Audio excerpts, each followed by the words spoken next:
Prologue. I was on the run for most of my life. I never had a day of peace, never had the luxury to decorate a house to live in, because from the age of 23, I never stayed in the same place for more than 2 or 3 weeks. I could not own a car for too long. It was a great risk as my car would get tracked, followed and targeted. The joy of a wedding was absent from my life, and the hastily drawn ceremony which I eventually managed to arrange was marred by the deadliest gunfire and mortal assault.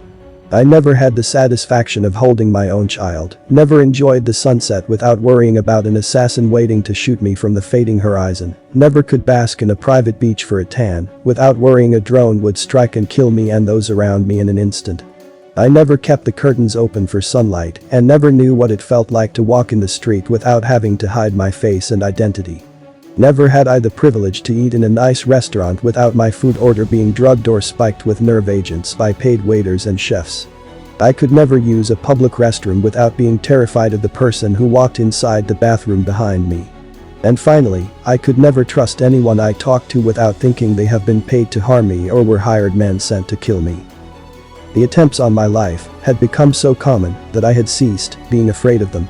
It was getting rather cumbersome to find a killer or assassin lurking at every corner. Whether it was embarking from a subway or booking a motel, someone would creep up on me and attempt to thrust a bayonet into my entrails. I could no longer stand near windows without finding a bullet whizzing past me. The man, who I had considered to be a father figure, who hired these assassins to take my life, was relentless. What he gained by killing me was a mystery. I was left to pursue my own life after the death of my parents. Unloved in an orphanage, I spent my adolescence in the middle of a snowy landscape in Siberia. The vast emptiness was an oppressive scene, adrift with abandonment and tragedy. I felt as though I was at the edge of the world and survived each day by reliving the memories of the love I had lost. But those memories too had to be suppressed. Remembering my mother's beautiful face and kind smiles would overwhelm my mind, consuming my heart with grief. I knew there was no one to look out for me. So, fending for myself had become my second nature. But this time, it felt different. The sense of betrayal was so acute, I could hear it screaming in my head. The man who I trusted and considered what could be closest to a father figure had thrown me under the bus. I was an indispensable shadow in his world, and once I had outlived my usefulness, there was no reason for me to live. He wanted me out of his life, he wanted me to disappear from his daughter's life, and finally he wanted me to suffer for taking away his little kingdom. No matter how terrible his behavior was towards me now, I could not help recalling his past benevolence towards me. How could I forget the selfless way in which he offered to rescue me from the most frightful dynasty that I had ever been part of? He offered me a way out of the jaws of death at a time when I was certain there was no hope for salvation. October 1975. After my mother died and my stepfather was arrested for her murder, the court gave me only one choice: a shallow existence in an English orphanage. By sheer luck or misfortune, I was removed from the state orphanage in London and shuttled to Moscow, the native home of my father's family. They briefly sheltered me under their roof until my welfare had become too cumbersome for them. My grandfather claimed that I was not from his bloodline, and they changed my surname. Without much fanfare, I was shipped off to a Siberian orphanage, thousands of miles away from the country where I was born. I didn't have my passport or any other document with me. I could not bear the cold and hunger that infested the state housing, and by the time I reached my teen years, I had collaborated with a handful of young boys and began to search for an alternative living. I don't know how I survived each winter at the orphanage. Snow and hail would batter the loose planks of our lodgings, and icy rain seeped in, soaking the threadbare blankets that was heavily infested with bedbugs and fleas. Utter exhaustion made us fall asleep periodically at night, momentarily ignoring the hunger that gnawed at our stomachs. I remember sleeping with my shoes on, trying to keep some of the coldness at bay, but the rotting socks would make my swollen feet itch hysterically. Daytime brought little relief to our dilapidated bodies. Excessive bites from the lice caused pus to run down my feet, making the walks to the outhouse doubly difficult. Most of the orphans were suffering from scabies and jaundice. My heart ached particularly at the suffering of the disabled children who were housed with us. 2/3 of the children suffered from some sort of disability, and as I later learned that it was not a coincidence that they all ended up in a state home. Most were not orphans, their parents lived in the cities, occasionally in wealthy neighborhoods, but they had given up their children soon after birth, when visible deformities were noticed by the nurses or midwife. I don't know if it was due to social stigma or the lack of awareness that made their parents abandon them in a remote village in Siberia, but I would feel especially sorry for the children with Down syndrome. The fiercely affectionate adolescents somehow managed to communicate to us that they were always hungry. One evening, in the midst of the winter, I decided to help them. I collected several boys from the orphanages and decided to venture outside. I was barely 13 years of age, and my peers were slightly older. We agreed that something had to be done about the absence of food, so we decided to go to the nearby markets. The sojourn was more than useless. Shopkeepers shooed us away from the fish markets when they noticed we didn't have any money. I braved the evening blizzards and ignored the sharp icy wind that cut into my body like a razor as I returned to the orphanage crestfallen, my face streaked with angry tears. I looked at the boys. They too have been crying. I noticed their puffy faces glow with hot anger and disappointment. The next time, I decided to go out alone and search for food for my young comrades. I began early the next day. I marched in the waist-deep snow for miles, climbing strenuously over the muddy hills that had frozen into rock-hard dark mounds. Twice, I wanted to turn back to the relative warmth of the hut, but the round eager faces of my less advantaged comrades compelled me to go on. I knew I must return with some kind of provision for those helpless children. For hours, I searched. There was nothing in this side of the city. I had to go to the other end of the village. Inhaling deeply, I tugged my thin coat around my body as tightly as possible and bracing the icy wind, crossed the narrow, frozen river. My icy feet hurt severely, causing tears of pain to fill my eyes. But the cold dry wind didn't allow me the luxury to cry. My tears froze before they could spill over my cheeks. I was hungry and became thirsty from exertion, so I scooped a handful of snow and ate it while I trekked. Several lines of frozen fish markets were scattered across a main road. I loitered around the area for a long time, collecting whatever slices of fish fell to the snow. I waited for sudden gusts of wind to blow away the dried fish from the display lines of the market front. My efforts paid off, and I managed to stuff a handful of frozen fish inside my jacket. But the sky was getting dark, and the cold air threatened to freeze my skull. I could barely think. Trembling with cold and exhaustion, I returned through the bleak landscape, clutching the few pieces of bread and dried fish I managed to gather from the various shops. When I returned to the orphanage, the children huddled around me, taking whatever small pieces of food I could hand over to them. It was not enough for all of us, but somehow, we all shared happily. That evening, I felt at home for the first time. Despite being born and raised in London, I saw myself as a true Russian boy. These children were my comrades, my brothers. With sudden astonishment, I realized that I loved them like my own family. The sufferings did not ease overnight, but I tried not to be affected by them. The cold was still a formidable foe. The frostbite in my feet festered, and I learned to live with the pus-encrusted wounds. By mid-October, we began to notice our clothes becoming moldy from the cold. Several of the children had mittens, but the rest braved the Siberian winter with bare hands. Our frozen fingers would crack in places from the bitter cold, but hardly anyone complained. I could feel the powerful love among the children strengthening our resolve to survive. For months on end, I continued collecting food for the children at the orphanage. We managed to find large fishes and traded them with shop owners. Occasionally, we used the money to purchase local delicacies such as thin, long-sliced frozen fish and potatoes. My 15th birthday was in the midst of the winter, but my Russian comrades celebrated the day with much fanfare and somehow managed to get me a new fur coat. It was the first piece of clothing I owned in years that was not infested in lice or bugs. I was humbled and grateful.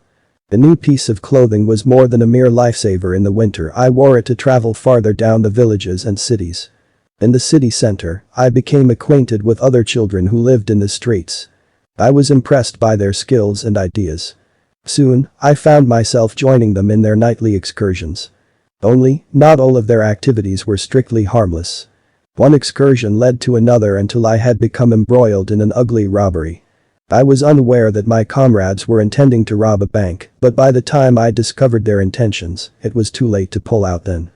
True to my fears, there was a shootout with police, and while my comrades escaped, I stayed behind to check if the bank manager who had been shot was still alive. This was a folly. My delay caused the police to find me near the murder weapon and a corpse. It did not take long for a Russian court to condemn me to the execution chamber. When the judge delivered his verdict, I couldn't control myself. Hysterical from fear and anger, I struggled to run away from the room, but the burly guards grabbed my arms, pinning me to the wooden benches. My legs flaying all over the bench, I shouted and yelled at the judge, accusing him of lying about me. My outburst did not impress the staff, and I was dragged away from the courtroom in chains. I was barely 17 when this incident took place. The judge did not change his sentence. Somehow, the death penalty committee agreed to use a concentration of sodium pentothal for the execution. I screamed all the way to the execution room, struggling to get free, crying futilely for my dead mother. In my young mind, I believed my mother could have saved me from this peril. For the first time in my young life, I felt shipwrecked by my fate, abandoned by family and friends on the desolate shore of death, with only pain and misery stretching endlessly before me. My cries of desperation were drowned by the growling of the executioners who were leading me to the doomed chamber. When they strapped my lean body to the gurney, I passed out in fright before they actually emptied the syringe's content into my bloodstream. When I awoke, I was certain that I was in the afterlife. The white-tiled room must have been heaven, because hell could not be so cold and quiet. I found myself lying on a cot, locked inside a rectangular windowless room. Then I heard the locks jingle outside the door and a man entered. He was of medium height, very blonde hair and bright blue eyes. He looked human enough, but his intimidating posture frightened me. The man said nothing and slowly slid a Polaroid photo on the bedside table next to me. It was a still-shot image of a cemetery. I peered at the plot number, counted the rows, and finally saw the carvings on the headstone. My name was carved on it. The date of death was the day I had been executed, or I thought I had. April, 1982. I was given the chilling choice of returning to my grave, this time quite literally, or work for the organization that had rescued me from the death chamber. It wasn't really a choice, to be honest, it felt like an ultimatum. I agreed to serve them. My training began the very next day. In the camouflage courtyard of the camp, I was introduced to various techniques of fighting. I learned hand-to-hand grappling and weapon disarmament, as well unauthorized combat style. The weapons training was always conducted with live rounds.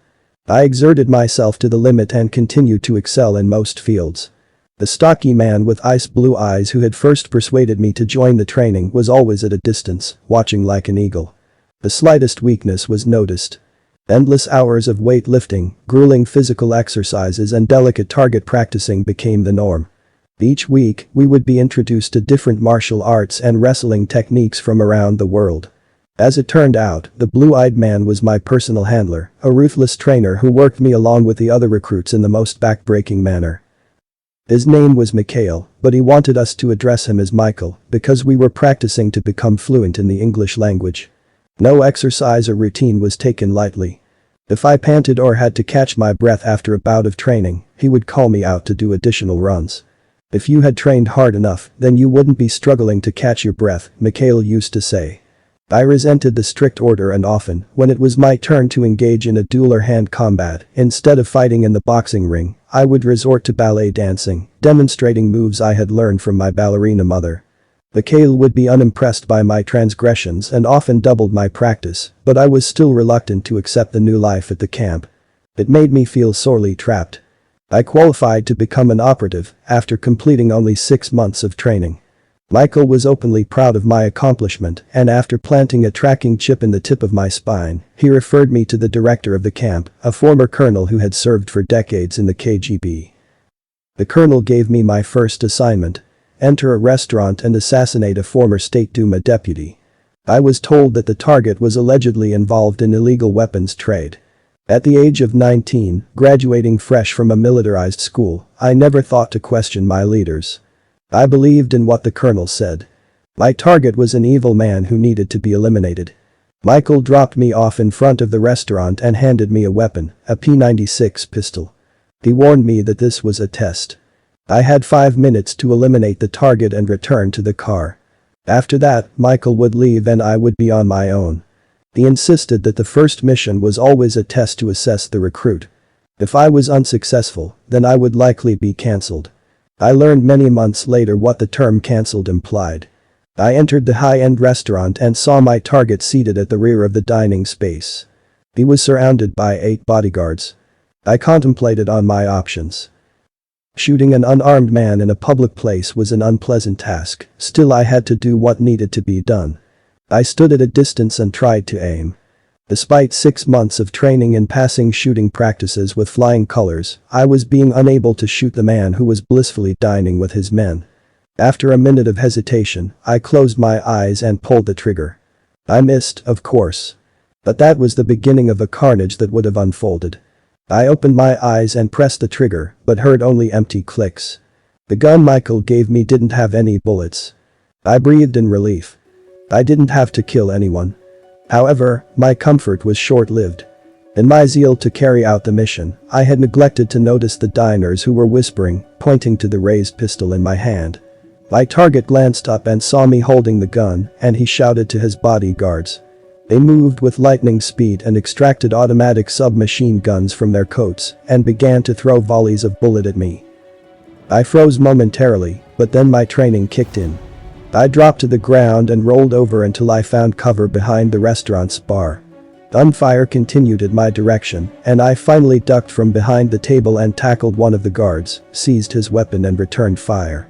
I don't remember how long it took for me to safely exit the restaurant, but the confrontation was very bloody.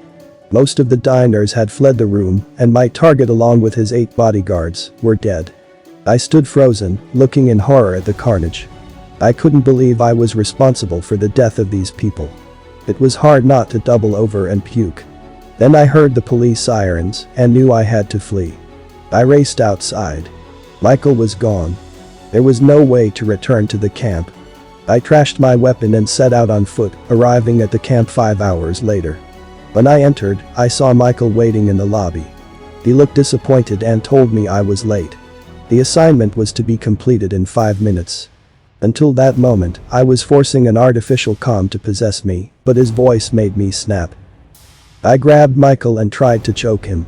I screamed at him for betraying me, for giving me a gun that had no bullets, for making me kill all those innocent people. Michael was stronger and overpowered me. He said I was weak and didn't have what it takes to become an international Russian operative. The mission was a test to see if I was able to function under duress. Apparently, returning to the camp in one piece and alive meant that I had passed. 70% of the recruits die in their first assignment. This was the first of many assignments I had to carry out. Often, it was an assassination. Other times, I was instructed to break into a warehouse and gather information. On rare occasions, the colonel asked me to infiltrate a criminal gang in order to find the identity of its leader or patrons. While many of the camp's targets were mob bosses and drug dealers, some were honest politicians whose opinions did not agree with the colonel's. He wanted us to be obedient killing machines who would take out his enemies for him. I was dissatisfied with my duties. I did not want to take the life of another human being, but the orders were ironclad. Non-compliance was punished most severely. In the first few months, I noticed new recruits disappear into the abyss of the camp. I was later told that they were cancelled. Anyone whose performance was below average was deemed unworthy to live. My initial performance was unsatisfactory and as a result, I was sent on no-contest missions for 6 months in a row. Mikhail, my personal instructor who had recruited me to this camp, was seized by a moment of compassion and accompanied me on my first death mission. He saw how I struggled to breach perimeters of the heavily fortified buildings that were most likely criminal hideouts. I saw the new recruits, my comrades who were just as petrified as I was, perish beside me, but could not muster the courage to fire my weapon. Mikhail took pity on me, and instead of reporting my failure to the colonel, he covered for me and began to accompany me in most of those suicide missions. Statistically, there was only 1% chance of anyone coming out of those jobs alive, but I survived. What I was being summoned to do was unmitigatedly antithetical to my nature. I was ordered to kill people who were not my enemies, to destroy the lives of those who had done no harm to me. The former KGB colonel explained they were enemy of the state, but that was something my young mind could not discern. When I questioned his orders, he declared that we were at war and those targets must be eliminated. We received Polaroid pictures of men or women who had to be taken care of, eliminated, so that the Soviet Union could be safe from their sabotage. Occasionally, we were commanded to familiarize ourselves with the target's profile. Some were engineers working at a power station or a nuclear plant. A politician in Latvia. An owner of a pharmaceutical company in Ukraine. They did not look like warriors who could harm either the colonel or the motherland. I didn't want to be a part of that anonymous war. I wasn't until my second year of training that the ominous realization sunk in. Since the beginning of my training, I had deduced from the colonel's unsanctioned activities that he was not part of the Soviet government's covert intelligence programs. I was right, it seemed.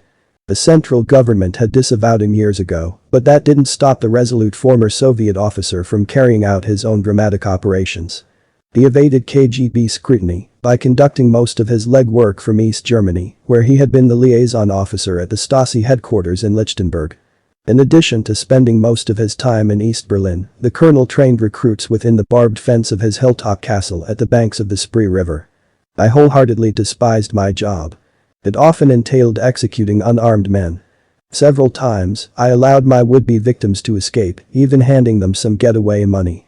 Where I got that kind of cash with me was another issue. Prior to a mission or operation, Dustin and I used to collaborate on the planning or the infiltration of a criminal group. We would trace their digital footprint, and Dustin used his exceptional technical skills to siphon off some portion of their illegal black money to an offshore account. Soon, there were over 5 separate accounts that I personally managed. Dustin had his own share of money from the raids I conducted. I was not unhappy with the results. The jobs were risky. The colonel would send entire tactical teams to raid the headquarters of criminals, but only a handful of men would return from the operations. More often than not, they would be caught in the crossfire and get wounded or maimed. Getting severely injured in the job was fatal. The colonel did not tolerate mistakes or weaknesses. He would cancel anyone who failed 3 successive missions. I was oddly lucky or unlucky to be alive and unharmed for so long. It meant I wouldn't be killed by the colonel, but it also meant that I would have to be the executor of scores of other men, some of whom might well be innocent. These thoughts haunted me every time I was sent out of the camp. I continued seizing huge lumps of cash and other valuable and shipped them to my bank accounts in Thailand and Netherlands. To my knowledge, these 2 countries were the only one which had untraceable banking records. Dustin helped me set up the accounts in such a way that the colonel would never be able to trace it. It was not sheer greed that drove me to steal the money from the criminals. I had always planned and dreamed of leaving the colonel's camp one day, before he made me kill too many people, before I lost my soul completely. I knew I needed to purchase the highest quality of forged papers and assume numerous false identities and even change my physical appearances permanently. I needed untraceable cash for that, and the camp paid its employees a very meager salary, and that too with a prepaid credit card. Everything we purchased was monitored by the Central Command Center. Every recruit was given a furnished apartment on the outskirts of Moscow, but I discovered on my first day that the entire apartment was bugged with hidden cameras and microphones. Removing them would alert the colonel that I was up to some renegade plan, so I sought Dustin's help. He promised to make me an interfering device that would jam the microphones temporarily each time I switched it on. We were never free. Not for a moment. But for those few minutes the jamming device was active in my room, I could speak, knowing no one else was overhearing. May 1984. One of the assignments I was entrusted with was happening in the United States. Cybersecurity experts at the camp furnished me with false papers and identities. I was given an American name and practiced speaking American English and the various local dialect. Since I still looked relatively young, I was sent to America as an 18-year-old high school senior. My papers were legitimate. The absence of a guardian or parent was explained in the document which stated that I was under state orphanage care. Michael assured me that as soon as I landed in New York Airport, I would be received by other Russian sleeper agents who had already settled into the American lifestyle. They would help me settle into my new life. Privately, I was relieved. Having to kill dozens of people each month was painful. Although I was sure my targets were convicted criminals and mob bosses, it was still an unpleasant task to take the lives of those who were unarmed. I hoped leaving Russia meant some level of freedom for me. I had a faint hope of becoming free. My arrival in New York was unceremonious. There was not much to do. The camp sent word that I was to lay low and blend in with the locals. I resumed my high school status and interacted sparingly with other students. It was on one of my walks from high school that I came across a couple who was crossing the street. The woman looked inexplicably familiar. On closer inspection, I noticed that she was Russian. A familiar face from home, I thought instinctively and followed them to a distance.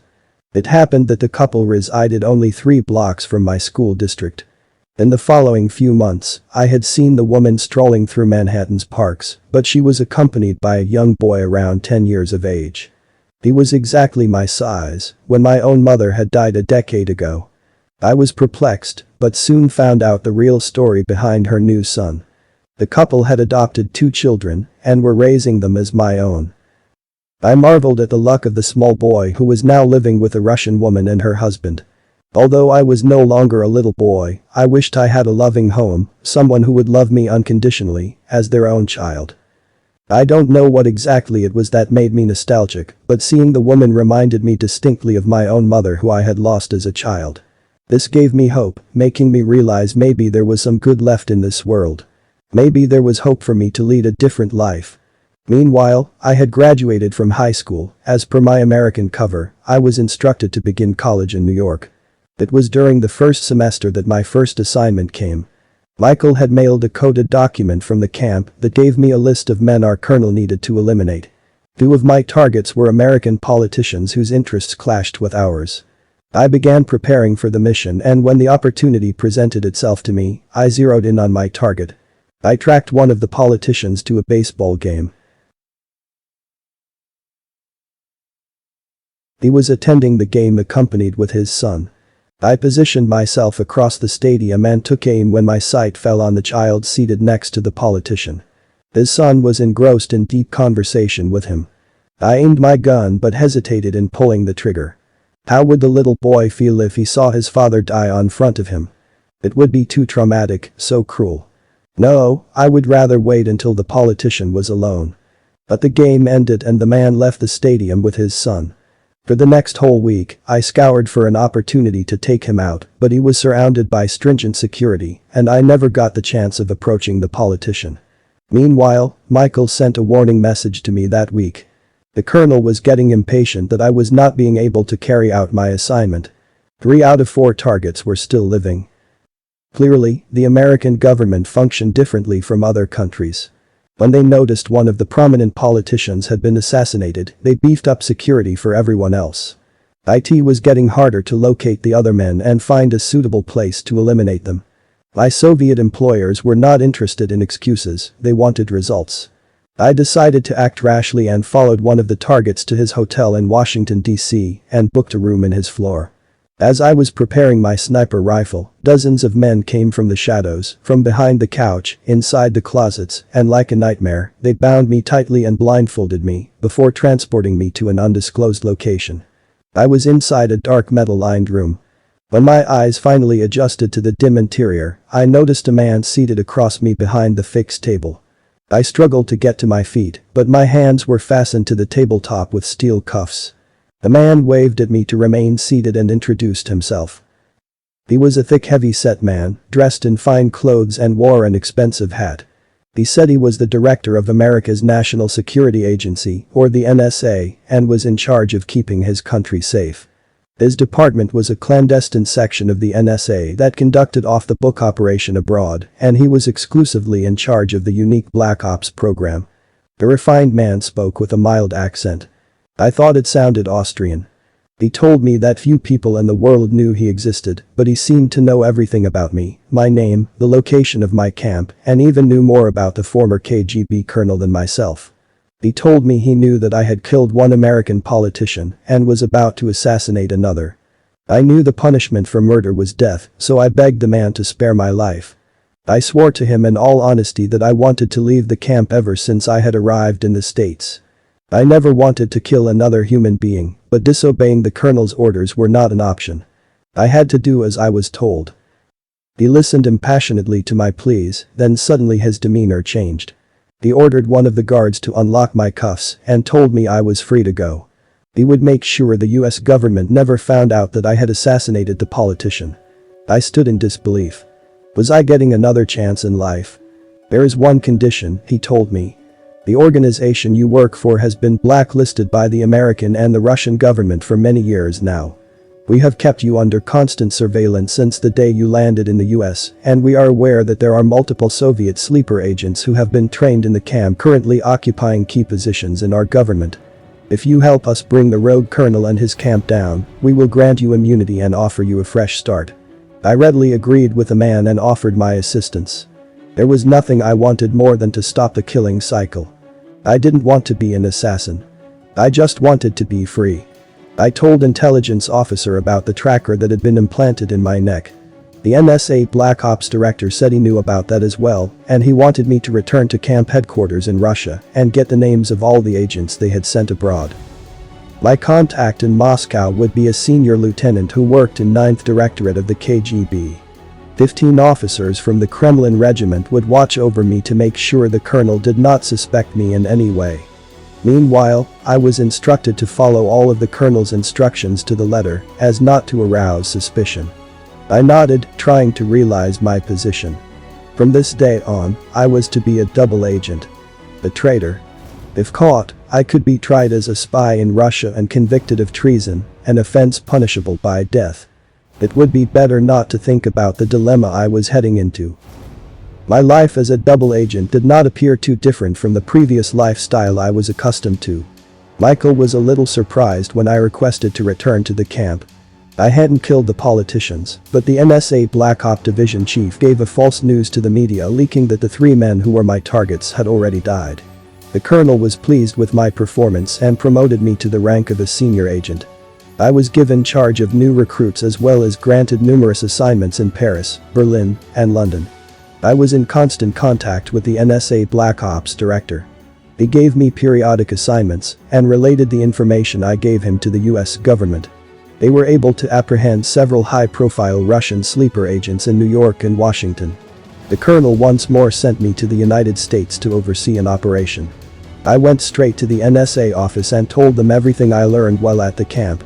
From the evidence the NSA's clandestine operation director shared with me, it seemed that the colonel was involved in a lot of illegal activities. I was shocked to learn that the colonel was not in any of the Soviet intelligence's database because he was disavowed by his own government and was stripped of his title and authority, but that didn't stop the highly efficient man from augmenting his activities. He created the camp in which he recruited unsuspecting but talented young Russians like myself and made them do his bidding. The NSA Black Ops director showed me evidence that the colonel had received funding from Eastern European arms dealers and was actively involved in overthrowing democratic governments of several South American nations. He also made me and other recruits assassinate many innocent leaders and politicians. Meanwhile, as a senior agent of the camp, I finally learned of what happens when a recruit fails an operation. They are indeed cancelled. Except, when the colonel cancels someone, they are not allowed to walk out or resign. They are immediately taken to an underground vault where the tracking chip that are planted at the base of their skull is activated. The tracking chip is infused with a small amount of industrial-grade explosives, and when it detonates, little remains of the head.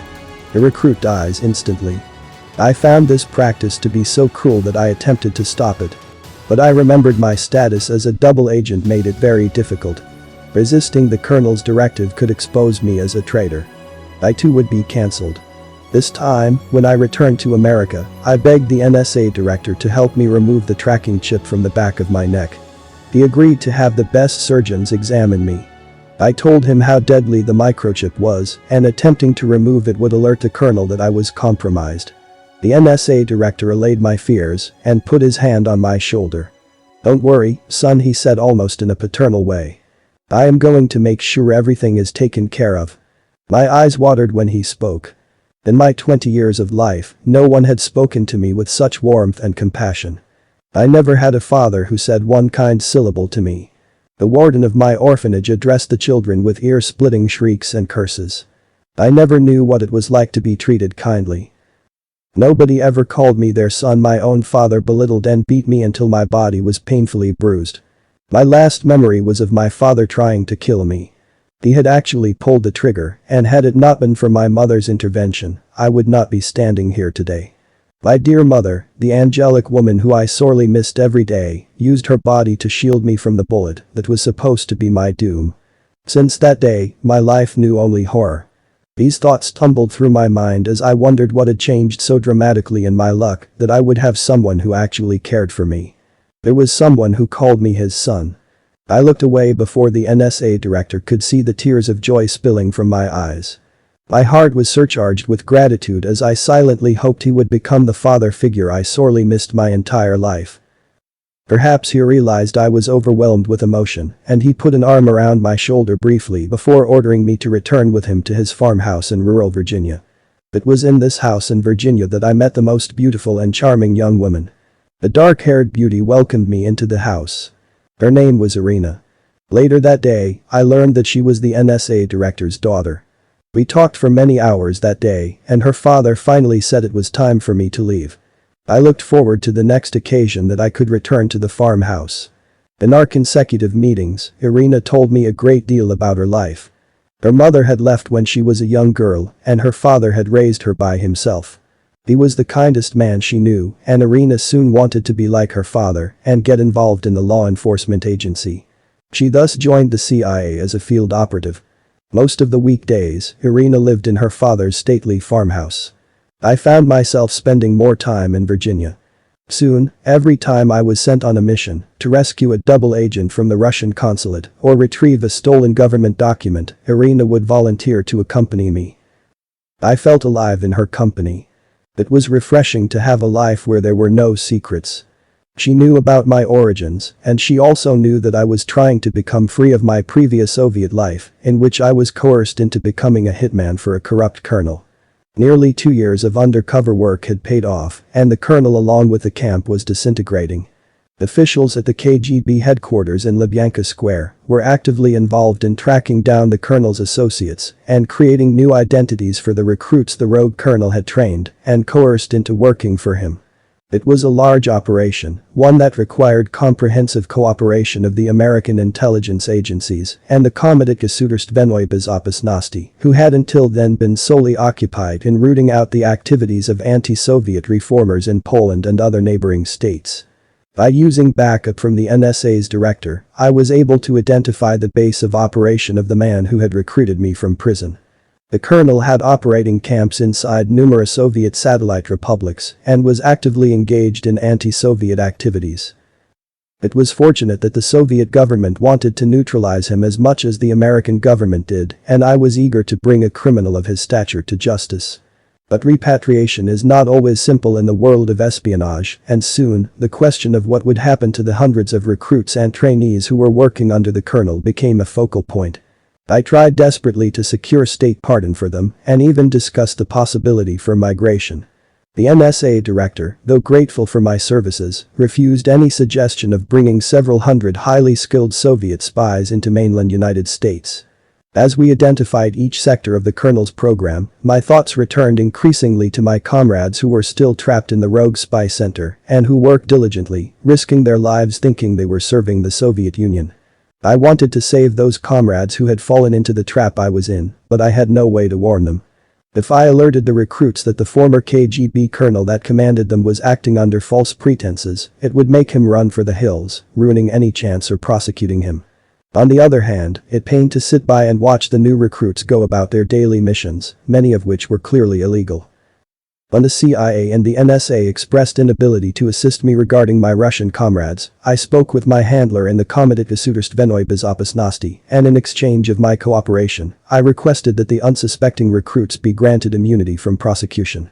After nearly a month of negotiation, the committee agreed to accommodate the camp's recruits, but with strict conditions. The government felt it was too delicate to have formerly incarcerated individuals to be out on the streets of Moscow, especially since most of the agents had been officially dead. The KGB contended to furnish them with new identities and allow them to assimilate into the society as new individuals. Meanwhile, I continued to shuttle back and forth from Moscow to Virginia to receive intel and orders. In one of the final weeks, I returned to the camp to set timed explosives in the munitions room so that in case of a raid, the entire weapons system would be malfunctioning. However, while I was readying the device, I was intercepted by a recruit who immediately cornered me and drew out his gun and took me to the cub-level holding cell. The colonel was informed of this and personally came to interrogate me. I denied that I was planting bombs. I told the colonel that I merely found it and was attempting to disarm it when the recruit noticed me. The colonel doubted my words. I think it was because many of the targets that he assigned to me recently died suspiciously, and on more than one occasion, they were sighted the day after I had supposedly killed them. It was the NSA director who had arranged for such theatrics. Each time I received the name of an assassination target from the colonel, I relayed the information to NSA. The director then used his hand-picked men to fake their deaths so that the colonel could believe that I had done my job properly. Now, as I lay strapped in the grey room, a term we used in the camp as the torture chamber, I wondered what would happen to me. The colonel brought in 2 hardened interrogators who carried briefcases full of needles and pliers. There were at least 6 different colored liquids. I did not know what the colored solutions would do to my body, but I certainly didn't want to find out. The senior interrogator injected me with a bright yellow liquid. I recognized it as a pain desensitizer. It was designed to keep a prisoner from passing out in pain when they were tortured severely. I didn't want to think about what was going to happen next. The second interrogator removed a plier from the briefcase and wordlessly fixed it over my finger and abruptly yanked the nail of my right thumb. I don't remember screaming since my childhood, but on this day, I yelled in pain so loudly that my throat became parched and painful. All the nerves in my body burned in pain, and my brain was going numb in processing the tumultuous emotions that I was feeling. My tormentors conversed among themselves and brought in another metal case full of torture tools. As my panic rose, I shut my eyes as tightly as I could to stop the tears from spilling over my cheeks. I knew in a few hours, I would be dead, cut into hundreds of pieces, dying in agony and shame.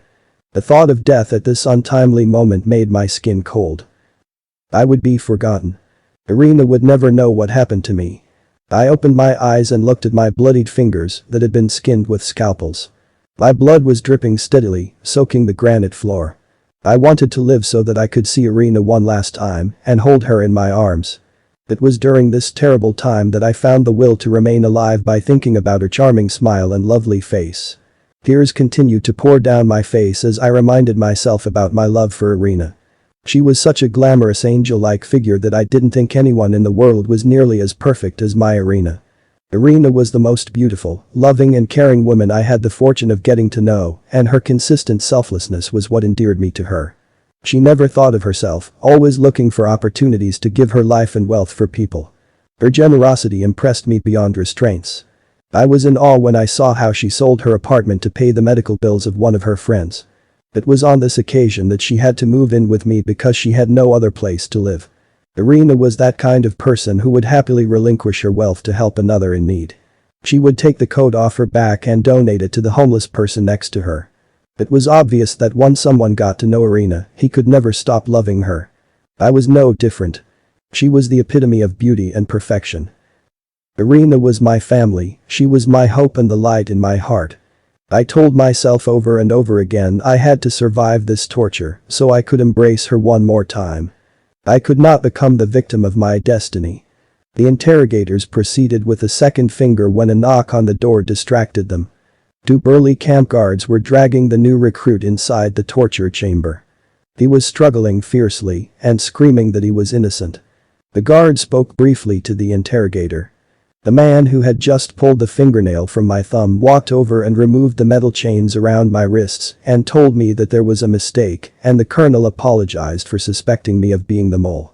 I got up nervously from the gurney in which I was being tortured moments earlier and moved nervously, clutching my bruised mangle's hand. My knees trembled, and the moment I closed the steel doors behind me, I shuddered uncontrollably and dissolved in tears. I was choked by overwhelming emotions. The pain and fear that I had experienced and the relief of being out of the torture chamber was too much for me to bear, but I struggled to maintain composure as security personnel walked past me in the corridor.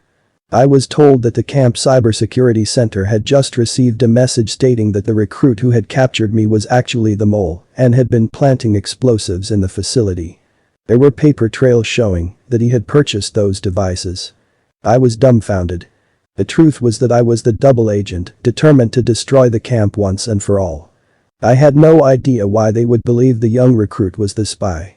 Before I could protest or proclaim my guilt, I was being led away to the colonel's office. At the end of the corridor, just as the door closed, I heard the blood-curdling scream of the recruit. He was now being tortured as I had been moments earlier. Fighting to hold back the fresh tears that filled my eyes, I gripped the handkerchief tightly around my fingers and vowed to tear down the cursed chambers of this camp for eternity. I was received warmly by the colonel, who apologized profusely for suspecting me to be a mole. I was given yet another promotion and was sent back to the United States. This time, the director of NSA personally welcomed me back. I was glad to be home, or at least that is what I thought his house was for me. His daughter Irina was one person I wanted to live for. I felt like I belonged. The colonel had tasked me with another mission in Alksn, a town in northeastern Latvia near the borders of Estonia and Russia. The industrial-grade chemical factory was situated in that hilly region. The colonel believed several organized criminal organizations were trying to create chemical weapons and use it to undermine his authority. I was ordered to retrieve samples from the main lab and destroy the facility. As per the regulations, I immediately notified my handler at KGB's Devyatka of the location of the attack. Since the 9th Directorate provided security for Kremlin and other major government facilities around the Soviet Union, they promised to send in Soviet agents to the lab in order to remain one step ahead of the colonel's plans and seize the chemicals from the criminals. On the day of the operation, I accompanied a senior agent from the camp.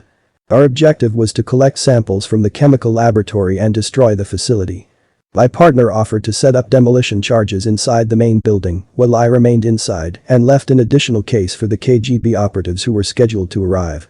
I used a syringe and extracted the solutions from the tubules and pocketed the samples before stopping by the power generator. My partner had attached meticulous detonating explosives on the electric wires, which were designed to be remotely activated. I quickly removed the transmitting wire and destroyed the battery, so when my partner attempts to detonate the charges, it would fail to explode. I hurried back to the rendezvous place and found my partner waiting there. He was slightly flustered as to why I delayed so much in the factory. I muttered a vague excuse, but he wasn't listening. He removed a small device from his pocket and pressed the red button. Nothing happened. He was perplexed and stared at me in confusion. The detonator isn't working. Maybe the charges weren't attached properly, I suggested, trying to look surprised. My partner shook his head vigorously. I could swear I did it perfectly, he insisted. Then I will go back in there and fix it, I offered helpfully, but he grabbed my arm and pulled me to the ground. No need. I have a secondary detonator in case the first one failed. What? I could not believe my ears. I set another set of explosives on the perimeter, he explained, and it should work just as efficiently to demolish the entire structure. My heart constricted painfully, and I wanted to cry out and entreat him not to press the button, but I could not do that without blowing my cover. I opened my mouth but no sound came out. My partner punched on the large button and I saw hell unfold before me. The chemical factory was crumbling before my eyes. And the clueless KGB agents were inside, about to face their doom.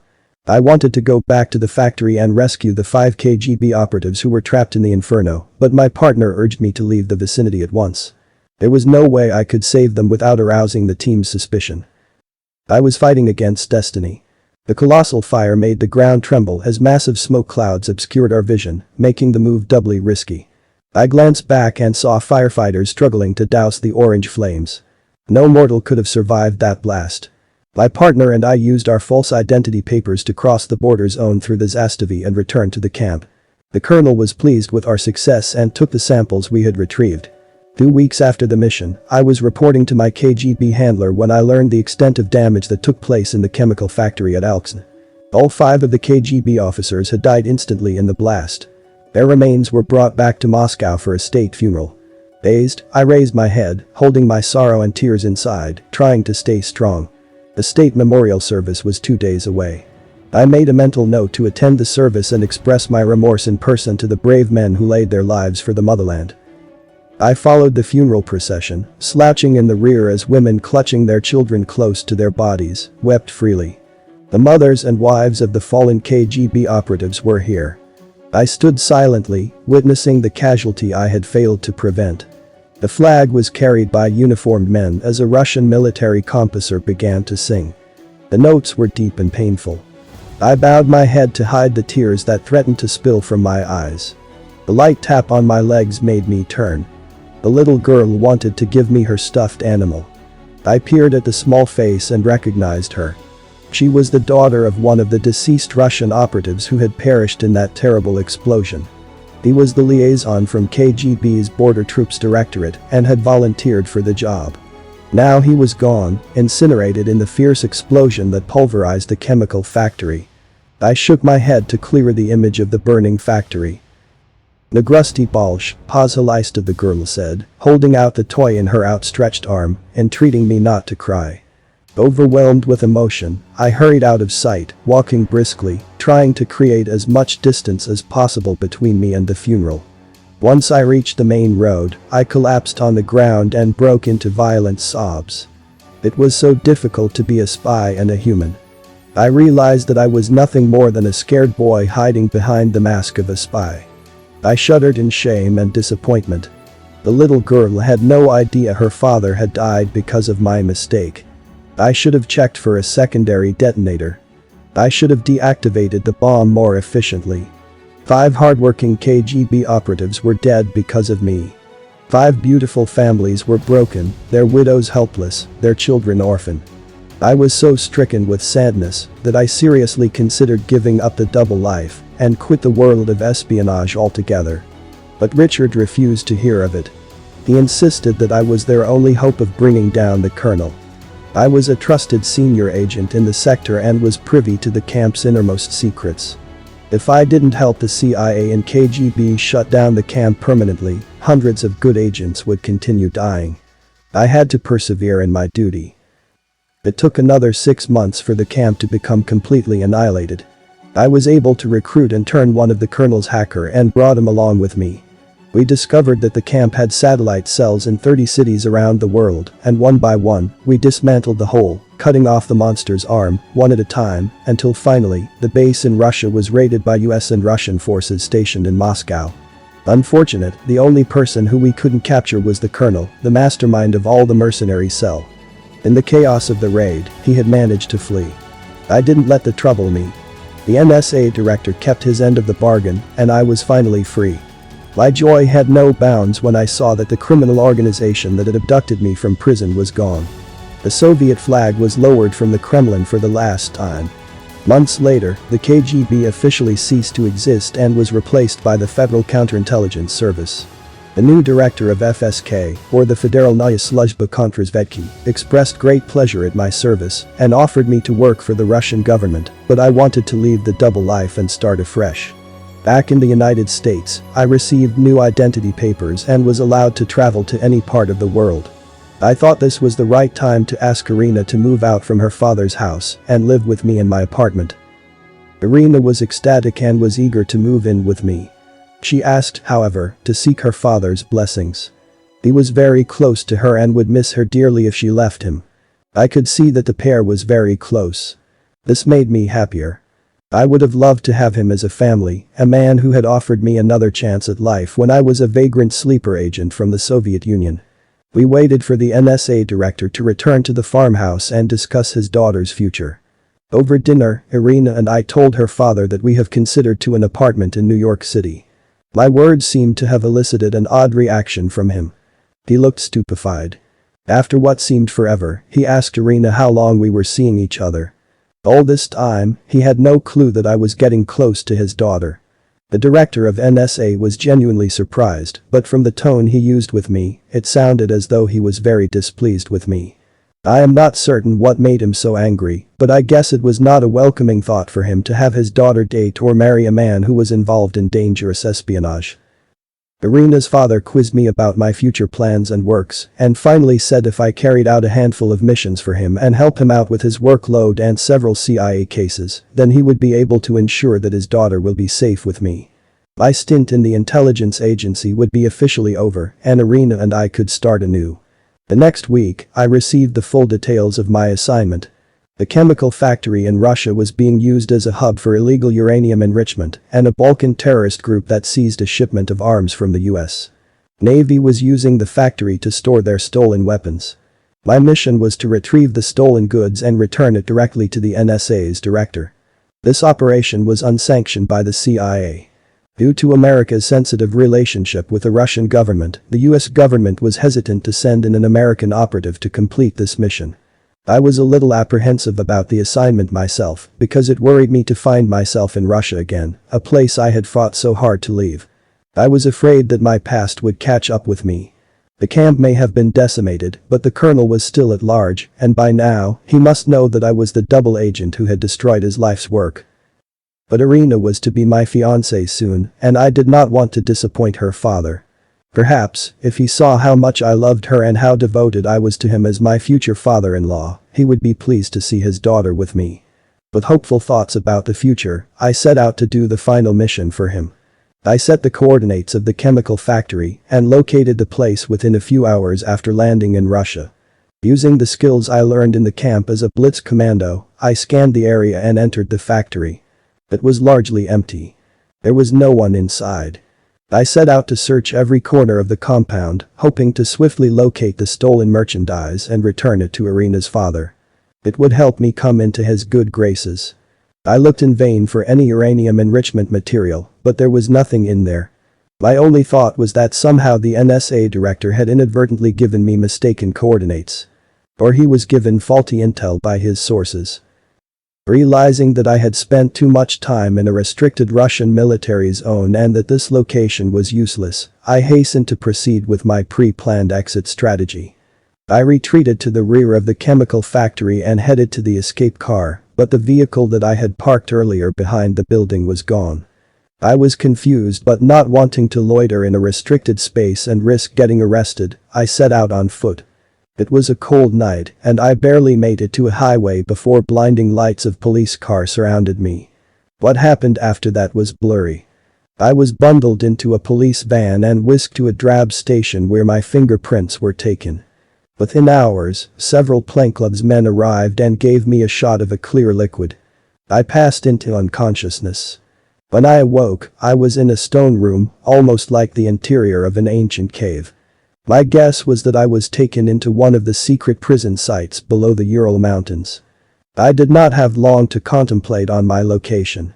When the guard saw that I gained consciousness, he summoned his boss, a heavy-set man wearing a doctor's uniform. I asked him if he was the prison doctor, to which he laughed and said he was known in this prison as the Bone Doctor.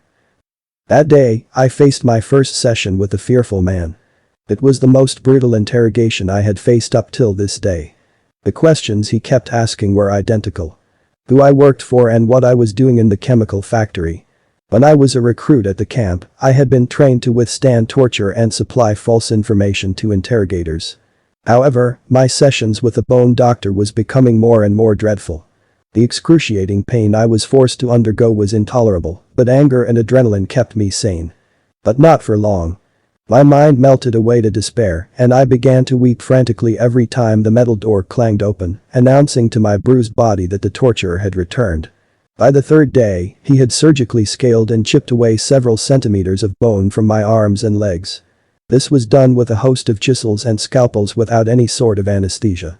My incessant tears had left traces of their passage on my pale face, but there was no reprieve from the pain and mutilation. The interrogator vowed to carry on his experiments on my body's bone until I became very brittle. The Bone Doctor told me how the longest duration a prison was able to endure this torture was 10 days. I racked my brains to remember how long I was in the cave-like prison. It was my 6th day. And I was getting very afraid.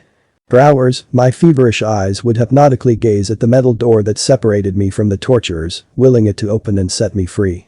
There would be no outside help for me. No one knew I was here. I neglected to mention my trip to Irina. She would wonder why I wasn't returning home. My employer, the director of NSA, was the only person in the world who was aware that I had gone to Russia, but even he would not know where I had been taken to or who had captured me. I only wished there would be a tiny hope or opportunity to escape. I dreamed of slipping away through the cracks on the wall or between the bars of the jail. I waited for nobody. Help was not coming. The 7th session with the Bone Doctor began earlier that day. I was dragged from my cell. At this point, I had become so weak that I could not walk without assistance. I was suffering from exhaustion and starvation. The guards had to carry my limp body to the torture chamber and hang me from my arms over a metal pole. The bone doctor was not in the room yet. A few minutes later, the metal gate rattled. The Inquisition was here. As the guards turned around to unlock the gate and let the torturer in, I felt the entire ceiling tremble. Then I felt the ground under my feet vibrate. I recognized the sound. It was from a homemade explosive. Someone had set a bomb overhead. The ceiling was crumbling over my head and caused the chains on my arms to disintegrate. My hands were free. I balanced myself and made my way towards the only exit in the room. The guards had fled, fearing the stone ceiling might collapse. I ran blindly in the rubble-filled passageway and found a portion of the roof caved in. Debris was still falling heavily to the base. I heard the rotor of a helicopter whirring. It was a rescue. The roof was too high, so I waited for the rescue chopper to drop a thick rope. My freedom was near. When the rope descended, I held onto it with all my heart. Several gloved hands yanked me into the chopper and secured me to one of the seats. I could feel someone taking my vitals and fixing intravenous needle to my arms. Half dazed from the exhaustion, I sank into an intermittent slumber. From the rear of the helicopter, I heard whispers. Russland ist ein gefahrliches Land. My basic knowledge of Deutsch told me that my rescuers were most likely German. I was saved. Upon my return to the United States, I learned of what had transpired. My hacker friend, Dustin, who had abandoned the camp along with me after learning all about the colonel's illegal activities, was worried when he heard that I had disappeared. Dustin hacked into the global satellites and traced my location to this remote region of Russia. It took him another week to recruit a team of former German special forces to rescue me. They had to identify my precise location and surgically execute the prison break in record time. However, I was more concerned about the leak of information. How did the men who capture me know where to find me? Who had informed them that I was going to conduct a stealth raid in a remote Russian chemical factory? The answer to these questions were unknown even to Dustin. I decided to forfeit these unpleasant thoughts and went to meet Irina. She was genuinely surprised to see me. She thought I had left her permanently. I was shocked to hear that, and I assured her I was resolved to spend every moment of my life with her.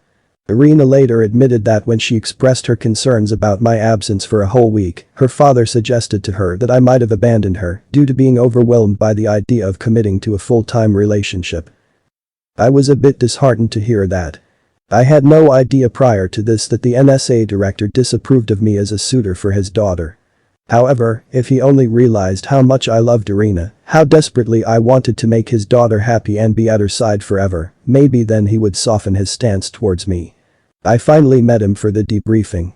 He seemed genuinely shocked to hear about my ordeal. The two had no idea how the rogue Russian spy agencies learned about my arrival and promised to conduct an internal investigation in order to unearth the leak. I was satisfied and persuaded Irina to move in with me. The grueling pain I had to endure in the Soviet secret jail still haunted me, but I was content to be with the woman I loved. Several months later, the director of NSA contacted me again. He apologized profusely before asking for another favor. I had to do one last mission for him, this time it was in China.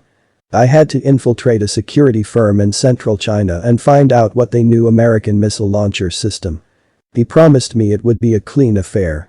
I would be in and out within 5 days. Because of the past fiasco that took place in Russia, he assigned another CIA officer to accompany me in this trip. Should anything untoward happen, I would have a backup plan. I begrudgingly agreed. It was a risky operation, but I hoped to carry out his wishes for Irina's sake.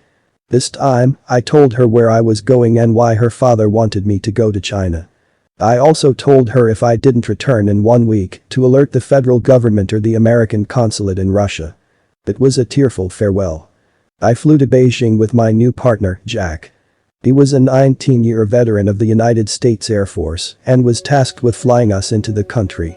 Jack maneuvered expertly over China's restricted airspace and instructed me to parachute out of the aircraft over the target area while he proceeded to a safe landing space. He said he would ping my location and join me within couple of hours. I grabbed my parachute and leapt from the small airplane. The night was freezing and I could feel the clouds enveloping me, suffocating my lungs. I pulled the oxygen mask over my head and inhaled, but there was no air in it. With horror, I realized that the mask was faulty. My oxygen tank was empty. I was so certain it was perfectly functional when I refilled it before boarding the plane. There must have been a leak in the tank that caused all the air to escape. I gasped for breath and prolonged the free fall as long as I could so that I could reach the ground quickly. With less than a mile remaining for impact to the ground, I pulled the parachute string, slowing my descent. The patch of grassy land I landed on was damp with the previous day's rain. I gathered my gears and hiked to the target area. The security complex I was instructed to infiltrate was an underground building, running 11 stories deep into earth. Only one floor was over the ground level. The cuboid structure had no window. The walls were painted black. It was so ominously dark that it gleamed even in the moonless night. I edged my way closer. There were no obvious security barriers in place. Should I wait for Jack or not? The question raced several times through my head until I decided to proceed. It would be easier to infiltrate the building under the cover of the night. Jack may not even know my precise location. He may be compromised. I set a timer for 30 minutes and waited. If he wasn't nearby within this time, I would assume the worst and head into the Chinese security facility. The main gates were unlocked. I raced noiselessly across the front courtyard and paused by the door of the structures. To ensure there was no hostile personnel inside, I tossed one of my gas grenades through the doors and charged in. The lobby was empty. I moved to the elevator and pressed the bottom arrow.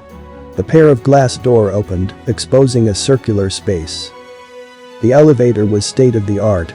I entered the elevator and pressed the lowest sub-level digit that was available. The glass doors slid silently and motors seemed to whir overhead. I suddenly felt very dizzy. My eyes closed and I crumpled to the ground. I awoke finding myself strapped to a metal chair. Every fiber of my clothes was cut off from my body. I was cold. I was terrified of the unknown. Nothing good could be expected to happen here. Several Chinese men were surrounding me. They stared at me with blank eyes and expressionless face. I begged them to let me go. One of the older men approached me and demanded to know which agency I worked for. I said I knew nothing and that I was only a tourist. He didn't believe me, of course, and he motioned the other two men to hold me firmly while he extracted a pair of pliers from his drawer. He grabbed my face and reached into my mouth. I tried to scream and struggle, but it was useless. With one expert move, the bespectacled man gripped my molar tooth and extracted it neatly from my jaw. I sometimes like to think I know what pain feels like, but I could never imagine how petrifying the feeling was to have a tooth pulled out without any anesthesia. The nerves in my body screamed in pain, and I could feel the tip of my toes burning from the stabbing sensations. He demanded to know the answers to the same questions and gave me a small dose of morphine to numb my pain. When it started to wear off, I was again asked the same questions with promises of a larger dose of medication if I cooperated. This trend went on for the entire day, in which I lost 4 of my molar teeth. I fainted several times and couldn't form a coherent sentence. The men left me after that. When I regained consciousness, I was alone. In the dim room, my eyes scanned the surrounding area. Something glinted near my chair. The man who had been using the plier to extract my teeth had left the tool lying on the floor. It took my entire willpower to double over and drop the chair to its side. Then I managed to clutch the metal tool with my bound hands and use it to break the straps around my body. It took 5 long minutes to break free. I knew the building was protected like a fort and escaping through the front door would be foolish, so I waited for my torturers to return. Pretending to be bound and unconscious, I waited until the main tormentor came near. When he attempted to inspect my pulse, I snaked my arm around his waist and seized his weapon. It was loaded. I emptied the rounds first into the 3 guards that were standing behind him before hitting him on the head with the butt of the revolver. He passed out cold. I took one of the men's uniform and dressed in those overalls before stealthily moving out of the room. There were scores of employees walking casually about the corridors, but no one suspected me. I was able to safely leave the security compound and arrive at my rendezvous spot. My body was severely bruised and I could barely balance myself on my feet. The rendezvous area was eerily silent. The thick fog danced like ghosts as the damp wind thrashed restlessly around the long grasses. There was no help in sight. I lost the energy to remain standing and collapsed to the ground. As I lay down in agony, feeling raw pain surge through my veins, I wondered what would have happened if I had a chance at a normal life, away from the savage torture and mutilation that dominated my daily life. What would life be like if I didn't have to fly to remote corners of the world every week and break into secret facilities and steal state secrets or spy on unsuspecting scientists or arms dealers? Would I have been in much more serenity and outward peace? I wish I had a loving wife. I wish I had my friend with me, still alive. I wish I had a son whom I could give all the love that my father never gave me. I wish I could save my mother and keep her with me in the most beautiful house and garden till she grew old. I wish I had one day of peace or love in my life. But I didn't. Fear ruled every thought and motion of my diabolical life. I was wary of making acquaintances lest they be harmed on my account, and I was doubly afraid for those who had any feelings for me, because I knew they would suffer. That is the reason I spent most of my life as a loner. I tried not to make any friends, particularly after the ones I had were all brutally taken away. I lost all my old friends to either torture and death. Those who lived were manipulated to the point of no return. They were lied to, and were taught to hate me, and consider me to be the enemy. The miseries in my life made me wish I could sink to a hole and drown away to a utopian world where no one would get hurt on my account and no enemy could overpower me. As was agreed prior the flight, Jack would be in this spot if I had gone radio silent for more than an hour. I scanned the area. He should have been here. When it seemed long enough a wait, I decided to find an alternative route to the United States. I contacted Dustin, my old contact from the camp. The hacker traced my location and directed me to a safe house where I received new traveling papers and identity. Once again, I returned to the United States alone and inside of a cargo plane. Upon my arrival, Irina's father was waiting to greet me at the tarmac. I complained to him about the series of faulty intel he had supplied me with, and he assured me that the main culprit was Jack, who had somehow received a bribe from the Chinese Triad and agreed to sell out the plan. His version sounded genuine. I immediately set out to track down the Air Force pilot who had betrayed me. It took me 3 months of constant searching to locate his whereabouts. Jack was living in a remote Scottish island under a pseudonym. When I showed up at his doorstep to confront him of his crimes, he feigned surprise. I told him the NSA director had told me about how he had sold me out to the Chinese. Jack somehow found the whole affair very amusing and retorted that he was only following orders. He insisted that Irina's father had ordered him to abandon me in the Chinese village. I wasn't supposed to return alive according to the plan because the Chinese agents were supposed to have executed me. When I recalled the terrible pain the Chinese torturers put me through, I felt anger boil inside me. I was prepared to kill Jack for what I believed he had done to me, but his story rang true. What if he was telling the truth? It seemed impossible that Irina's father would want me to be captured, tortured and killed by the Chinese. I went back to Irina and held a sincere conversation with her. I told her all about what Jack had told me. She became very angry with me for accusing her father of being a traitor. Irina didn't believe her father was capable of hurting a fly, and she stormed away that day and went to confront her father. The NSA's director was tearful and told his daughter that he was innocent and was being framed. He also warned her to be careful around me because I too may be compromised or might have become a spy for a foreign agency. Irina came to my apartment and warned me never to speak ill of her father again. He was innocent, she was certain of that beyond doubt. December, 1988. The year was nearing to an end, and Christmas festivities lingered in every corner of the city streets. Irina had softened her stance on my investigation in the Chinese mission and invited me to her family ranch for the holidays. I was elated. Perhaps her father had forgiven me for blaming him for the failed mission in China. When I arrived at her home, I was received warmly by Irina's aging father. He was no longer the director of NSA. The president had promoted him to be the director of national intelligence. The DNI was arguably the highest position attainable in the intelligence community. I was proud and happy for him, and Irina was overjoyed at her father's success. We enjoyed an early Christmas party and were busy putting up holiday lights around the ornately decorated house. When it was time for retiring, Irina's father was irked visibly. He warned us that we must abide by his house rules which stipulated that no unwed couple could share a room. I was devastated, but Irina insisted we respect her father's wish. I grudgingly took a room adjoining to her and spent the restless night thinking about my fiancé. I woke early the next morning and wandered about the spacious house. It was tastefully decorated. I found myself wandering into the attics and basement, studying Irina's family portraits that adorned the walls of the carpeted hallways. There was dazzling pictures of Irina with her father. The family seemed cozy. I was puzzled, however, by the absence of her mother.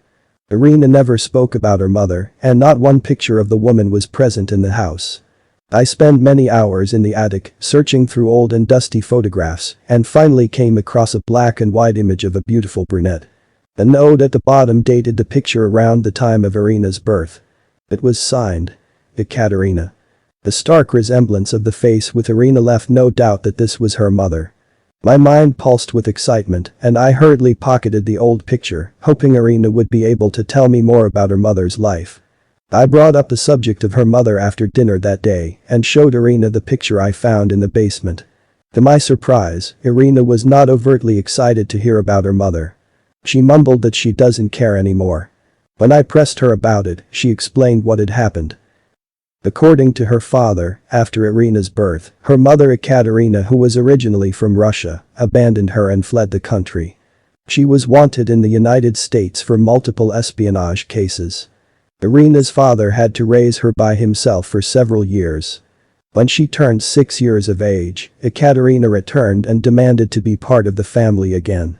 She would burst into fits of anger and scream at her husband. One day, she threw several heavy objects at Irina's father, who had been a junior officer at the CIA at that time. He immediately summoned the police, and after a lengthy trial, he convinced the jury to release his wife. By this time, Ekaterina lost interest in her daughter and left for the Soviet Union yet again. Irina never saw her mother again. After that day, she was dead to me. I never spoke of my mother again. Irina told me tearfully. She hurt my father. My mother was never there for me. I tried to process all of the information. Look, Irina, I reasoned. Maybe there was a reason for what she did. What if her safety was compromised and she fled to protect you and your father from the danger she was in? I don't care what she was facing, Irina said heatedly. What kind of mother thinks she has the right to abandon her child? I tried to pacify her and drop the subject. But curiosity sporadically crept up in my mind. I wanted to find out what really happened to Ekaterina. I loved Irina and wanted to know her family like my own. Family was something I didn't have. I never had a compassionate father or a loving mother. I didn't know what it was like to have siblings, to share toys and joys. Before I met Irina, the only thing closest to family to me was the Russian woman who I saw crossing a busy street in Manhattan. It was only months after the camp sent me to the United States to become a Soviet sleeper agent. I was alone in a large city, and the woman's familiar face reminded me of the mother I once had. The woman was around 30 years of age, perhaps a few years younger than what my mother would have been had she lived. For me, it was as though a part of home had returned. I was a 19-year-old Russian boy who was forced to become a rogue agent for a spy agency that used unconventional means to coerce world leaders to do their bidding. I knew I was a pawn, left to be discarded without any warning. Living, for me, did not have much meaning. I had no family or friends. I was unloved, unwanted. I was lonely and sad with a meaningless cycle I had to blend in. America was different from Russia in that multitudes of people from foreign nations filled the streets. It was comforting to see that I was not the only outsider in the vast North American continent. November, 1971. I had only vague recollection of the memories of my mother. I was 10 years old when she died, but the events preceding her death haunts me even now. Our family lived adjacent to one of the narrow roads in Tottenham. It was where my stepfather had settled with my mother before I was born. I discovered much later under which circumstance they had arrived in this country as immigrants. When my mother was 16, she aspired to be a fashion model and expressed her ardent desire to her parents. Her family, living in the close-knit community of the Northern Caucasus, wanted to have nothing to do with such wild ideas and rebuked her severely. Although her mother or my maternal grandmother, who was a native of Ryazan, supported her in her endeavors, my grandfather wholeheartedly disapproved. When I had become much older, I interviewed a number of my mother's relatives and found out that her mother was working in Moscow when she met her husband, a charming man from Grozny. They soon married and moved to the North Caucasus where they lived in marital bliss and gave birth to a beautiful baby girl. Locals nicknamed my mother the Diamond of Grozny. From whatever I can recall of my mother, I know the people of Grozny were not exaggerating. Stubborn as she was, my mother contacted a modeling agency and ran away to Moscow to be with her mother's family and pursue her dreams. She had barely begun her career when her striking looks arrested the attention of local criminals who in turn smuggled her into a human trafficking ring, ultimately selling her to a high-profile pimp who catered to Moscow's elites. Her only customer was none other than the Soviet premier who had succeeded the infamous Joseph Stalin. The leader of the Russian criminal gang had offered my mother to the powerful leader in order to gain favors and illicit rewards for delivering such a prize. The premier was a promiscuous obese old man who had a wife and adult children, but nevertheless was besotted with a beautiful young model. While being persuaded to be his mistress, my mother tried to flee but was captured by the pimps and returned to her owner. Months later, she fell ill, and physicians confirmed that she was pregnant. The pimps who had sold her to the premier worried about the scandal a pregnancy would create, so they planned to execute her before her child was born. Meanwhile, the man who was in control of the criminal gang was a native of the Russian port city, St. Petersburg. His nephew was one of the bodyguards of the Soviet premier and was sympathetic to my mother's plight. He confronted my mother and offered to marry her and claim paternity for the unborn child so that his uncle, who was in charge of Moscow's pimps, would not be able to execute the child of his own nephew.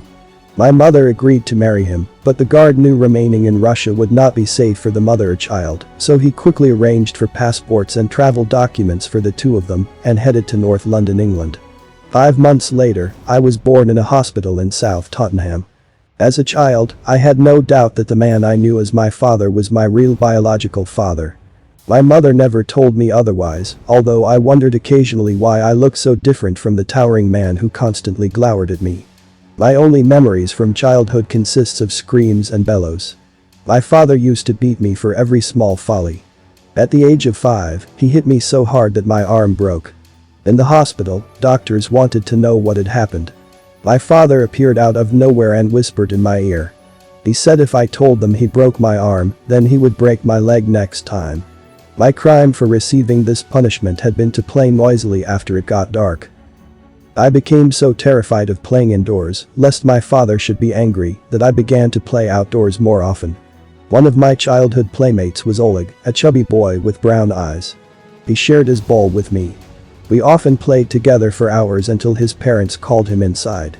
Oleg would ask me to go to his house. His parents were gentle people. They treated me like their own son and even let me eat dinner with them.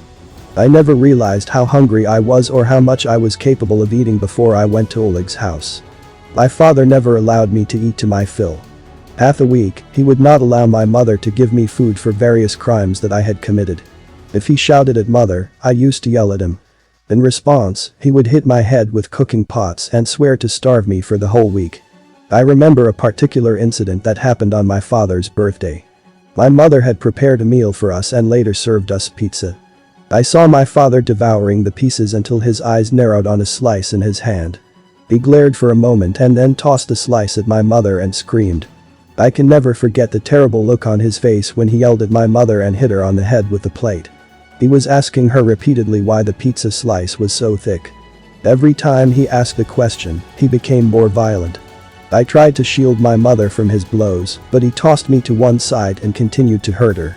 I felt so helpless in this world. When I turned 9 years old, a cheerful family moved in a 2-story brick house on the street across our house. The couple had 4 teenage children. The youngest son was around my age and we bonded instantly. I found out his name was Charles.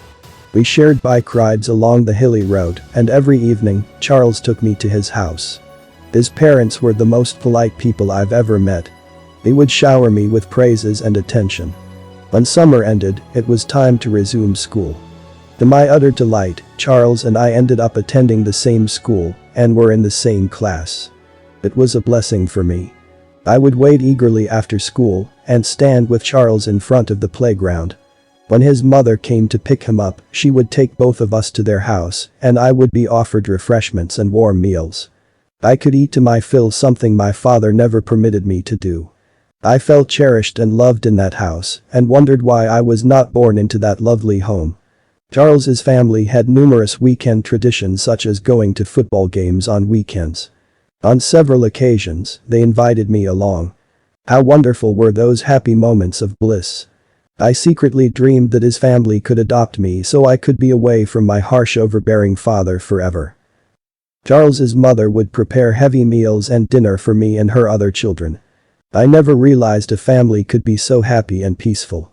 I made it a habit to go to Charles's house every day.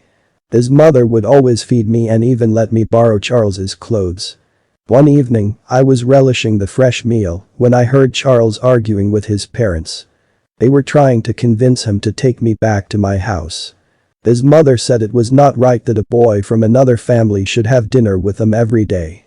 They thought my parents would miss me, and my father might even be angry with me for not going home on time. I was just 9 years old, but I felt embarrassed and ashamed of myself. I didn't want the nice family to feel obliged to host me, but I also didn't know where else to go. My home was too frightening and dark. There was only terror and beating there. One day, I returned home a little late than usual. My father was lying drunk in the middle of the living room, and my mother was weeping softly in the corner. I saw bruises in her face and body, and I realized he was beating her. I tried to comfort her, but my father sluggishly got to his feet and attempted to strike me with his fist. I ran to the back room and hid under the counter. The next morning, my father stipulated my punishment for coming home late. He said I would be grounded at home and not be granted any food for the rest of the day. At night time, I crept into the kitchen and looked for food everywhere. All the shelves were locked. The pantry was sealed. I sat on the kitchen floor and cried until my hunger abated. I was almost 10 years old and would get very hungry. I don't know if it was the sound of my tears that woke my mother from her sleep, but I could hear her light footsteps entering the kitchen. She saw me and hurriedly began to prepare a sort of bread and cheese for me to eat. After an hour, my meal was prepared. My mother filled a plate with warm bread and cheese and told me to finish it quickly. As soon as I began to eat, I heard heavy steps shuffling into kitchen. The noise in the kitchen had woken him up. When he saw I was eating, he leapt up in rage and grabbed the plate from me and threw it at my mother. He screamed at her and warned her that he had forbidden me to eat. No one in the house was allowed to feed me. My mother cried and said I was only a young child who didn't deserve to be punished, that I was a growing boy who needed to eat. Her pleas seemed to enrage him further, and he grabbed her hair and used the back of his hand to repeatedly strike my mother. I never felt more helpless in my entire life. I was barely 4 feet tall and came up to my father's waist. There was nothing I could do to stop him from hurting my mother. I felt that it was all my fault. She was being punished for trying to give me food. As my mother screamed in pain and pleaded for my father to stop, I noticed the hunting rifle hanging from the window pane of the kitchen. It was so near, within my reach. Without thinking, I pulled it down and aimed it at his direction. I shouted out loud and told him to stop. There must have been some seriousness in my tone because he stopped momentarily and turned around.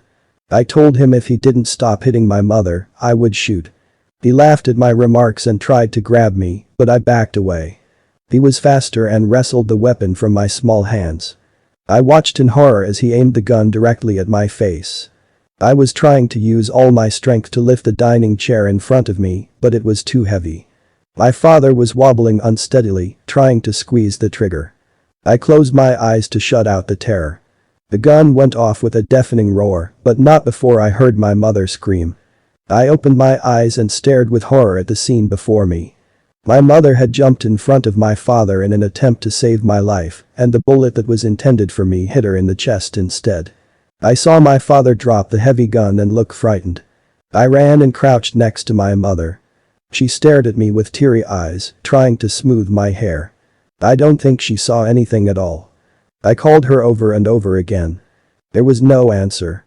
Meanwhile, a lot of commotion was surrounding me. Neighbors heard the gunshot and had stormed into the house. They saw me lying over my mother's lifeless body and carried me away from her. An ambulance arrived and several paramedics raced to take her to the hospital. The police were there as well. They saw the gun lying in the kitchen and assumed that my father had shot my mother. I saw them take him away in handcuffs. No one asked me what had happened. One elderly neighbor took me to his house and told me the state will look after me now. I was instructed to go to my house and take everything that belonged to me. Hours later, Charles and his parents came to my house. They said they had heard of what happened and wanted to take me to the hospital to see my mother. Apparently, she was still alive, but in critical condition. Doctors did surgery and removed the bullet, but they didn't think she would survive. I followed Charles's father and went to the hospital. Despite the tubes covering her face, I recognized my mother instantly from behind the glass windows. She appeared to be deep asleep. I went nearer and stood beside her bedside. The nurses saw me and quietly went away.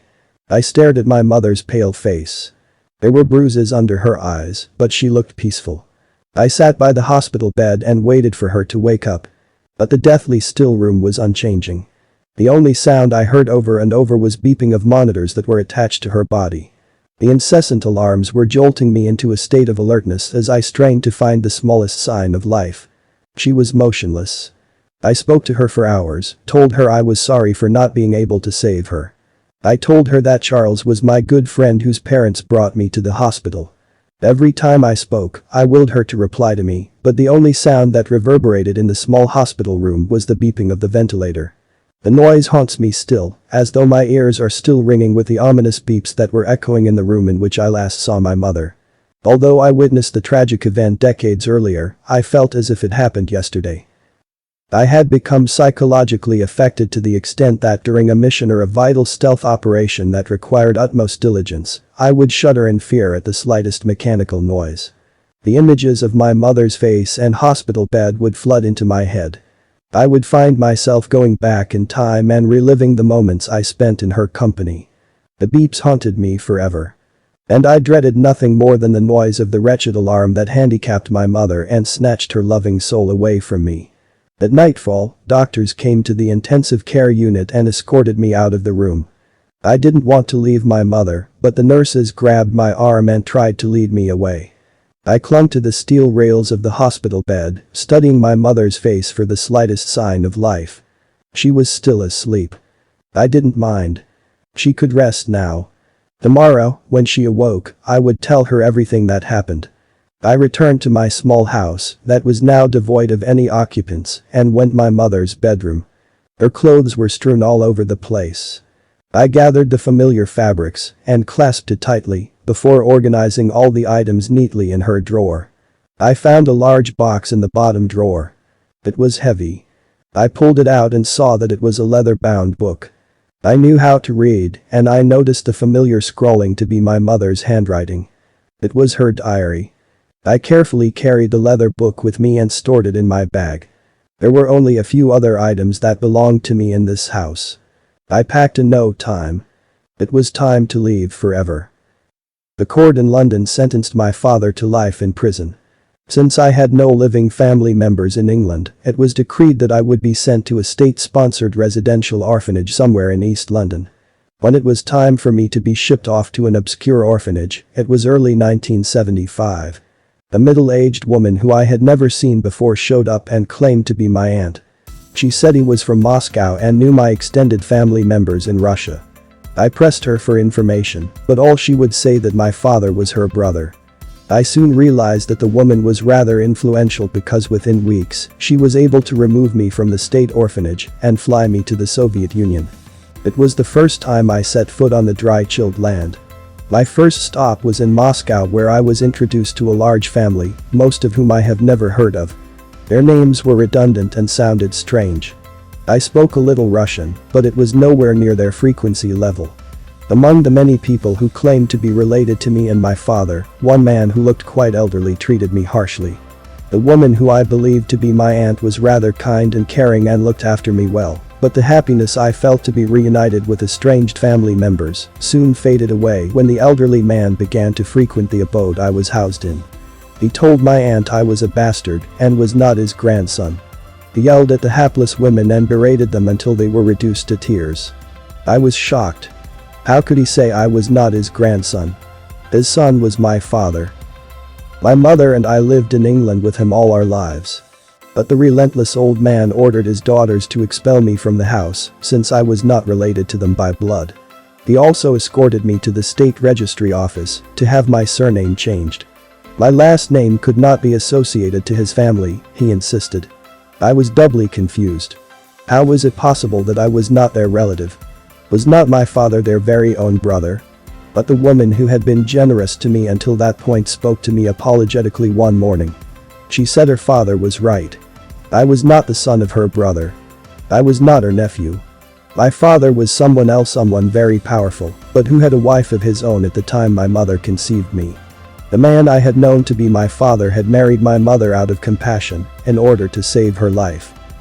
My aunt insisted she would have loved to take charge of my upbringing and provide financial assistance, but could no longer do so. In my young mind, none of the narratives were making sense, but I pretended to understand. I personally was not too enthusiastic to be among such strangers. I felt cold shoulder and neglect everywhere. The extended family I almost believed to be my own decided that it was enough and they would have nothing more to do with a naughty young boy like me.